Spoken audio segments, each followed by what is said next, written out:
Cuando pensamos en Vicente Fernández, lo primero que nos viene a la mente no es el lujo, ni las mansiones, ni los millones. Pensamos en un hombre con sombrero de charro, de pie en el escenario, con la voz quebrada y los ojos cerrados. Pensamos en alguien que parecía de pueblo, que parecía sencillo, que parecía uno de nosotros. Pero detrás de esa imagen tan querida existía otra realidad que casi nadie veía. Porque mientras cantaba que era del pueblo y para el pueblo, Vicente Fernández construyó uno de los imperios privados más grandes que ha dado la música latina. Un rancho de más de 100 hectáreas en las afueras de Guadalajara, más de 1000 trajes de charro bordados a mano en plata y oro, caballos valorados en decenas de miles de dólares cada uno, y propiedades que nunca aparecieron en ninguna entrevista ni en ningún reportaje.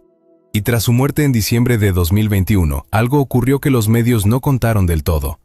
La familia que él había mantenido unida en público empezó a mostrar grietas en privado.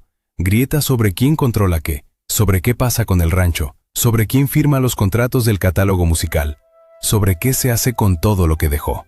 Hoy vamos a contar con respeto y con datos la historia completa, los lujos que nadie imaginaba, el patrimonio que nadie vio construir, la guerra silenciosa que estalló entre los suyos cuando él ya no estaba para mediar. Y hay un dato sobre los últimos meses de su vida que casi ningún medio publicó completo. Lo revelaremos en la segunda mitad. Quédate. Vicente Fernández Gómez nació el 17 de febrero de 1940 en Huentitán el Alto, un barrio en las afueras de Guadalajara, Jalisco. Su familia no tenía dinero. Su padre era empleado municipal. Vivían con lo justo, en una zona que entonces estaba muy lejos de todo lo que Vicente llegaría a ser. De niño vendió periódicos y lustró zapatos en las calles de Guadalajara. No había escuela de canto, no había padrino en la industria, solo una voz que desde los 12 años ya hacía que la gente se detuviera a escuchar en la calle. Una voz que él mismo describía como un regalo que no pidió y que no supo rechazar. Durante años tocó en cantinas, en bodas, en fiestas de barrio. Le cerraron puertas en la cara en la capital. Fue rechazado por CBS, por RCA, por casas discográficas que no vieron en él lo que el público vería décadas después. Una y otra vez el mismo resultado. No. Cada rechazo, según contó en sus propias palabras, lo hacía volver al rancho y practicar más. No con rabia, con determinación fría. En 1966 firmó su primer contrato discográfico con CBS México, y en pocos años lo que parecía imposible se volvió inevitable. En 1972 llenó el Palacio de Bellas Artes de Ciudad de México, el recinto más importante del país, el que se reserva para óperas y sinfonías. Un cantante ranchero de Huentitán llenando Bellas Artes era una anomalía que ningún crítico sabía cómo clasificar, pero el público entendía perfectamente lo que estaba viendo. Hablar del ascenso de Vicente Fernández sin hablar de sus conciertos es contar la mitad de la historia. En 1982 llenó el Estadio Azteca de Ciudad de México. El Azteca, que tiene capacidad para más de 100,000 personas, ese día tenía a Vicente Fernández en el escenario y a 100,000 personas cantando cada palabra de cada canción. Fue el primer artista de música regional mexicana en conseguirlo. Pero el momento que más define su alcance internacional fue el Madison Square Garden de Nueva York. El Madison Square Garden es el recinto más icónico del entretenimiento en vivo en Estados Unidos. Allí han tocado los Beatles, los Rolling Stones, Frank Sinatra, y allí tocó Vicente Fernández ante una audiencia de hispanos que había cruzado el país entero para escucharlo. Fue la demostración definitiva de que la música ranchera no era un género regional, era un idioma que los emigrantes mexicanos llevaban consigo a donde fueran. A lo largo de su carrera dio más de 3,000 conciertos en 40 países, grabó más de 100 álbumes y vendió más de 50 millones de copias en formato físico.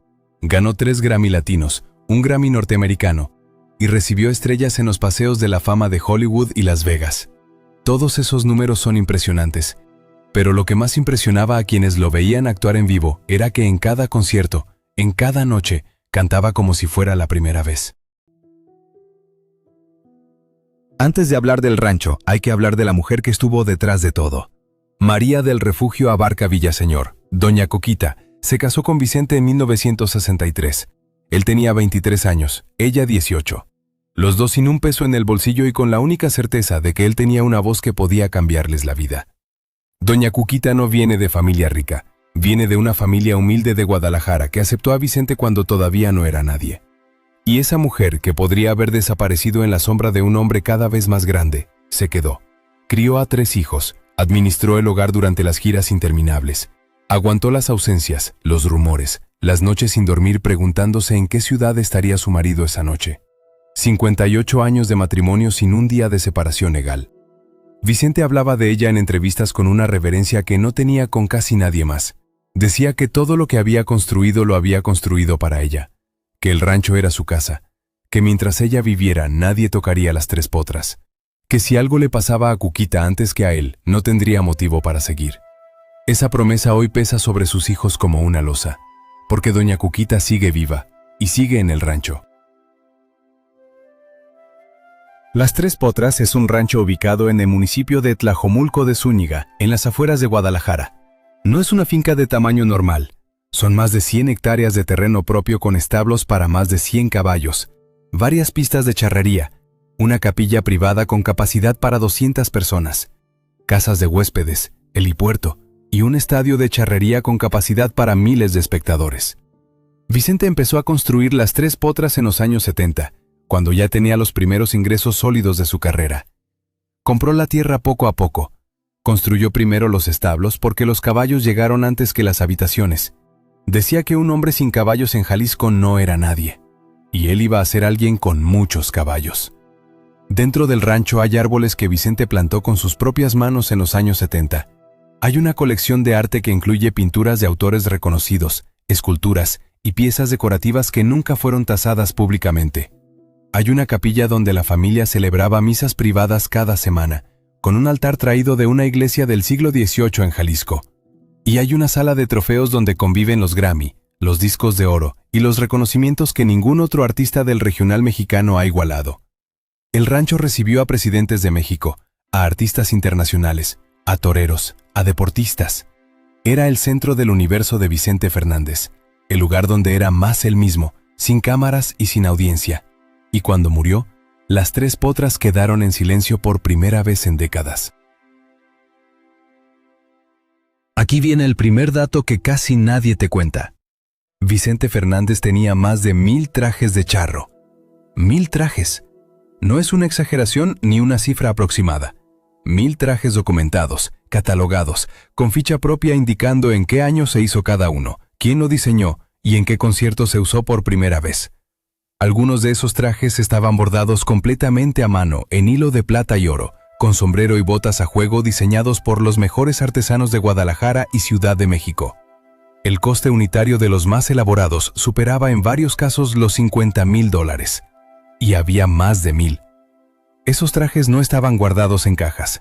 Estaban colgados en una sala climatizada dentro del rancho, en perfectas condiciones de conservación, con luz controlada para que los bordados no se deterioraran. Era una colección de moda, de artesanía y de historia que cualquier museo habría querido exhibir.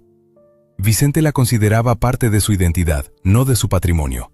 Para él, el traje de charro no era un disfraz. Era el idioma con el que se comunicaba con el público. La charrería en Jalisco no es un hobby. Es una tradición que tiene más de 400 años y que fue declarada Patrimonio Cultural Inmaterial de la Humanidad por la UNESCO. Vicente no solo amaba la charrería, la vivía. Su rancho tenía las pistas necesarias para los mejores escaramuzas y suertes charras. Sus caballos participaban en competencias nacionales y él mismo, hasta los últimos años que su salud lo permitió, montaba a caballo por las mañanas antes de que nadie en el rancho se despertara. El activo más valioso que dejó Vicente Fernández no es el rancho, no son los caballos, no son los trajes, es el catálogo musical. Más de 100 álbumes grabados entre 1966 y 2016. 50 años de grabaciones. Canciones que siguen sonando en bodas, en funerales, en restaurantes, en plataformas de streaming de todo el mundo hispanohablante.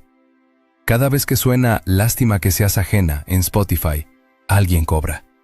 Cada vez que un director de cine usa Volver, volver en una escena, alguien firma una autorización y alguien cobra. Cada vez que un bar en Los Ángeles, en Monterrey o en Madrid pone su música de fondo, hay una transacción. El catálogo de Vicente Fernández genera ingresos cada hora del día sin que nadie tenga que hacer nada. Es una empresa que no necesita que él esté vivo para funcionar. En los años recientes, las reproducciones mensuales en Spotify de Vicente Fernández rondan los 30 millones. 30 millones de reproducciones al mes de un artista que murió en 2021. Eso no es nostalgia. Eso es un negocio activo. Y aquí viene la pregunta que nadie ha respondido públicamente con claridad. ¿Quién administra ese catálogo ahora? ¿Quién firma las autorizaciones? ¿Quién decide si la voz de Vicente puede usarse en un comercial de cerveza o en una película de Hollywood? Esas preguntas que parecen técnicas son en realidad preguntas sobre el poder. Y el poder, sin Vicente, no estaba escrito en ningún papel conocido. Vicente tenía 3 hijos reconocidos: Vicente Fernández Jr., el primogénito, Alejandro Fernández, el potrillo, y Gerardo Fernández, el menor. 3 hombres con personalidades, carreras y relaciones con su padre completamente distintas, y una madre que los crió a los 3 en ese mismo rancho donde hoy viven las tensiones. Alejandro Fernández es el hijo más famoso, también el más independiente. Construyó su propia carrera sin depender del nombre de su padre, su propio patrimonio, su propia base de fans en todo el mundo. Ha llenado el Azteca por mérito propio. Tiene su propia discográfica, sus propias inversiones, sus propios acuerdos internacionales. Públicamente siempre fue leal y respetuoso con su padre. Pero Alejandro no necesita las 3 potras para vivir, y eso lo pone en una posición muy distinta a la de sus hermanos. Vicente Fernández Jr. es otra historia. El primogénito tuvo una carrera artística que nunca despegó como la de su hermano. Vivió durante años bajo la sombra de un apellido imposible de igualar. Hubo momentos difíciles que trascendieron a los medios. Una relación con su padre que tuvo sus altibajos públicos. Y con la herencia, las diferencias que existían en vida se hicieron más visibles. Gerardo, el menor, es el que menos aparece en los medios. Siempre estuvo cerca del rancho, de la operación diaria, de los caballos y la charrería. Según quienes trabajan en las 3 potras, Gerardo es quien más tiempo pasaba con Vicente en los últimos años de su vida. El que conocía mejor la dinámica del rancho, el que sabía dónde estaba cada cosa.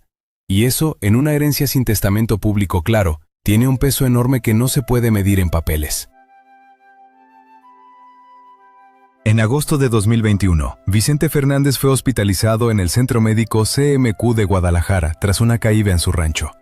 El diagnóstico inicial habló de una lesión en la columna cervical, grave pero en principio tratable.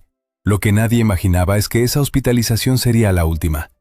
Y aquí viene el dato que prometí al principio, el que casi ningún medio público completó. Meses antes de la caída, Vicente había recibido una transfusión de sangre relacionada con una cirugía previa. Los médicos que lo atendieron en el CMQ durante su última hospitalización detectaron algo que no esperaban. Indicios de que esa transfusión procedía de un donante que había fallecido de la enfermedad de Creutzfeldt-Jakob, conocida en su variante animal como el mal de las vacas locas. Esta enfermedad, en su forma humana, es incurable, progresiva y afecta directamente al sistema nervioso central. La transmisión a través de transfusiones de sangre contaminada, aunque rara, es posible y está documentada médicamente. La familia nunca confirmó públicamente si Vicente llegó a desarrollarla, pero varios de los médicos que lo trataron en los últimos meses describieron un deterioro neurológico progresivo que no encajaba únicamente con la lesión cervical. La familia controló la información con mano de hierro. Comunicados breves, sin imágenes, sin conferencias de prensa. El público sabía que estaba grave. Lo que no sabía es que los meses de hospitalización fueron también meses de conversaciones internas sobre lo que vendría después. Sobre el rancho, sobre la música, sobre quién tomaría las riendas de un apellido que vale millones. El 12 de diciembre de 2021, a las 11 de la noche, Vicente Fernández murió. Tenía 81 años. La noticia paralizó a México, a América Latina y a la comunidad hispana en Estados Unidos. Las redes se llenaron en segundos y las 3 potras quedaron en silencio. Lo primero que muchos se preguntaron fue qué pasaba con el rancho. Las 3 potras no es solo una propiedad, es el símbolo viviente de lo que Vicente construyó. Es donde grabó videos musicales, donde recibió a presidentes de México, donde celebró los bautizos de sus nietos. Venderla sería como borrar una parte de la historia de la música mexicana. Los caballos siguieron en los establos después de su muerte. El personal del rancho siguió en sus puestos. Los trajes siguieron colgados en su sala climatizada. Todo continuó funcionando como si el dueño fuera a volver, pero el dueño no iba a volver. Vicente Fernández no dejó un testamento público conocido, o si lo dejó, su contenido no trascendió a los medios. Y cuando un patriarca con ese nivel de patrimonio muere sin un documento público que establezca el orden de las cosas, la familia queda expuesta a algo que destruye más hogares que cualquier otra cosa: la ambigüedad. La ambigüedad no es lo mismo que el conflicto abierto. La familia Fernández no llegó a los juzgados públicamente. No hubo demandas que trascendieran, no hubo escándalos de portada, pero sí hubo algo más difícil de sostener: el silencio incómodo entre hermanos que tienen intereses distintos sobre el mismo patrimonio y que no siempre coinciden sobre cómo gestionarlo. Las tensiones llegaron a los medios a través de lo que no se decía. Silencios en entrevistas donde deberían haber hablado más. Ausencias en eventos que toda la familia debería haber compartido. Cada hijo hablando de su padre de forma independiente, sin mencionar a sus hermanos, como si cada uno estuviera construyendo su propia versión del legado. Alejandro Fernández hizo su propio homenaje, sus propios conciertos tributo con el nombre de su padre, sus propias declaraciones exclusivas en los aniversarios. Un homenaje que era también, inevitablemente, una forma de posicionarse como el guardián público del legado. Alejandro tiene el nombre, tiene la carrera, tiene la audiencia global, pero no vive en el rancho. El frente más activo de la guerra silenciosa es el catálogo musical. En 2023 se estrenó la serie biográfica sobre la vida de Vicente en una plataforma de streaming internacional. La producción involucró negociaciones con la familia que, según varias fuentes del medio, no fueron sencillas. Cada hijo tenía su propia visión de cómo debía contarse la historia de su padre. Y no todas las visiones coincidían en los detalles que más importaban. Doña Cuquita vive en el rancho. Eso no es un detalle menor. En México, y especialmente en la cultura ranchera y jalisciense, la presencia física en la propiedad tiene un peso simbólico y legal que va más allá de lo que dice cualquier papel. Mientras Doña Cuquita esté en las Tres Potras no se toca. Sus hijos lo saben, y ella también. Los 1000 trajes de charro siguen en el rancho. Algunos han aparecido en exposiciones temporales en Guadalajara, otros han sido donados a museos e instituciones culturales de Jalisco. Pero la colección completa, la que Vicente acumuló durante 40 años de carrera, no tiene todavía un destino definitivo. No hay un museo permanente, no hay una fundación que los gestione públicamente. Están ahí, en su sala climatizada, esperando una decisión que nadie ha tomado. Los caballos siguieron en manos de la familia, principalmente bajo la supervisión de Gerardo. Algunos se han vendido, otros se han jubilado en los establos. La caballada que Vicente construyó con décadas de pasión y de inversión ya no es lo que era en su apogeo. Mantener un rancho de más de 100 hectáreas con personal, veterinarios, jardineros, seguridad y todas sus instalaciones cuesta dinero cada mes. Mucho dinero. Y ese dinero tiene que salir de algún lado. El catálogo musical genera ingresos, pero administrar todo eso requiere acuerdos entre personas que no siempre están de acuerdo. Los lujos que Vicente acumuló no son absurdos porque fueran innecesarios. Son absurdos porque nadie sabe exactamente qué hacer con ellos ahora que él no está. Un rancho que no se puede vender, 1000 trajes que no se pueden tirar, caballos que no se pueden olvidar. Un catálogo que genera millones pero que exige decisiones compartidas. Esa es la herencia real del charro de Huentitán. Doña Cuquita ha dado entrevistas en las que habla de Vicente con un amor que no ha disminuido con el tiempo. Dice que lo siente presente en el rancho, que escucha su voz cuando camina por los pasillos, que cuando pasa por los establos recuerda las mañanas que pasaron juntos con los caballos, que no piensa irse, que mientras ella viva, las Tres Potras seguirán siendo el hogar que él construyó para los dos. Y quizás esa sea la única certeza que existe en toda esta historia, que Doña Cuquita sigue ahí, en el rancho, rodeada de los trajes, los caballos, los trofeos y el silencio. Mientras sus hijos tienen sus propias casas, sus propias carreras y sus propias agendas, ella está en el centro de todo, como siempre estuvo. La mujer que estuvo detrás del rey durante 58 años es hoy la única guardiana real de lo que él dejó.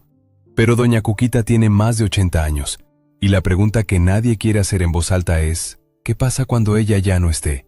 ¿Quién se queda con el rancho? ¿Quién se queda con los trajes? ¿Quién firma los contratos del catálogo? Esa pregunta, que Vicente tampoco respondió en vida, sigue abierta.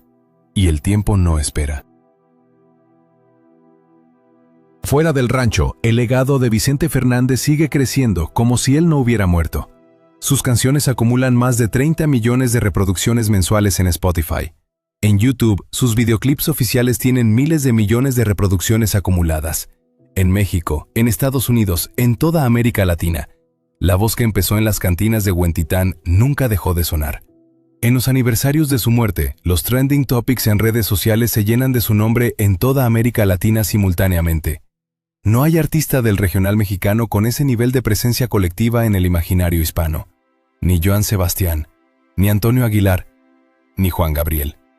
Vicente es una categoría aparte, una institución que trasciende géneros, décadas y fronteras. Hay algo que ningún contrato de herencia puede regular: la forma en que su música llega a la gente. El momento en que suena Volver, Volver en una boda y todo el mundo, sin excepción, sin importar la edad, levanta la copa y canta. Ese momento no pertenece a ningún hijo, no está en ningún testamento, no lo administra ningún abogado. Quizás la lección más honesta de la historia de Vicente Fernández no es cómo construyó lo que construyó. Es que construir un imperio sin construir también el plan para cuando tú ya no estés, puede convertir tu mayor legado en tu mayor problema. Los lujos pueden quedar abandonados. El dinero puede dividir familias. Pero hay cosas que no se pueden cerrar con ningún contrato. La voz de Vicente Fernández sigue sonando esta noche en algún lugar del mundo. Vicente Fernández nació en un barrio sin nada. Murió con un rancho de 100 hectáreas, 1000 trajes bordados en plata y una voz que genera millones. Ese es el arco de su historia, del polvo a la leyenda, de Huentitán al Madison Square Garden. Un camino que muy pocos han recorrido y que nadie ha recorrido exactamente igual. Pero lo que nadie vio venir es que el final de esa historia no lo escribiría él. Lo están escribiendo sus hijos. Y Doña Cuquita. Y el tiempo. Ese capítulo todavía no tiene última página. Hay una ironía enorme en todo esto. El hombre que cantó durante décadas que el dinero no era lo más importante, que la familia era todo, que las raíces no se abandonan, dejó al morir un patrimonio tan grande que sus propias raíces familiares están siendo puestas a prueba por ese mismo dinero. Ahora cuéntanos en los comentarios, ¿sabías todo esto sobre Vicente Fernández? ¿Qué crees que debería pasar con las tres potras? ¿Y cuál es la canción suya que nunca vas a poder olvidar? Si este video te llenó de nostalgia y te hizo conocer algo que no sabías, suscríbete para seguir conociendo las historias que nadie te contó sobre los ídolos que marcaron generaciones. El tiempo pasa, pero hay voces que no se apagan.